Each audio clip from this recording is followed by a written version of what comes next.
Dans les champs du coton estampillé BT, la productivité fait grise mine. Les efforts pour booster les rendements sont restés sans effet notable.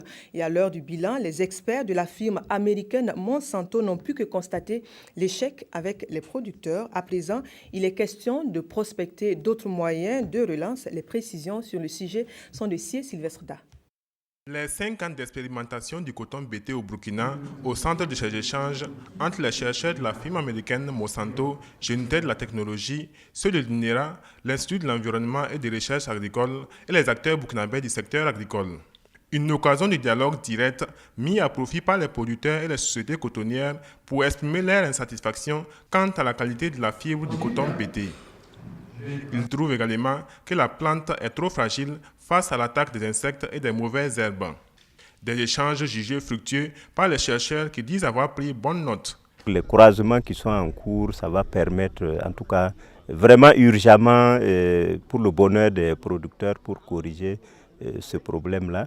Mais nous avons aussi des essais sur la fertilisation, sur la densité des semis et sur la lutte contre les mauvaises herbes. Après les échanges en salle à Bobo-Dioulasso qui ont duré 2 jours, les chercheurs de Monsanto se déploient au 3e jour sur le terrain pour toucher du doigt la concrétisation des essais réalisés par son partenaire l'INERA. Ici, nous sommes dans un champ-école à Niangologo, dans la province de la Comoé. Le coton BT a suivi plusieurs tests pour améliorer sa capacité de résistance et accroître son rendement. Il est question, en plus du gène BT, que nous appelons Bolgar 2, qui était déjà dans le cotonnier. Il y a un autre gène qu'on va ajouter dans le cotonnier qui va lui permettre d'être traité avec un herbicide total qui est le glyphosate. Mais l'herbicide va tuer toutes les mauvaises herbes mais sans tuer le cotonnier. Il y a 4 ou 5 parcelles disséminées au travers du pays pour les mêmes essais.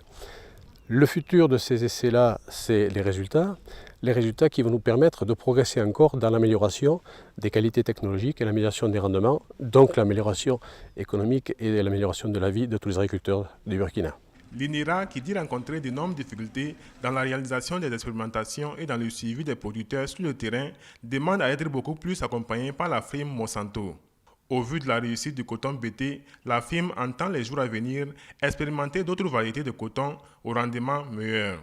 Monsanto entend aussi faire une incursion dans la culture de maïs à la demande du ministère en charge de l'agriculture.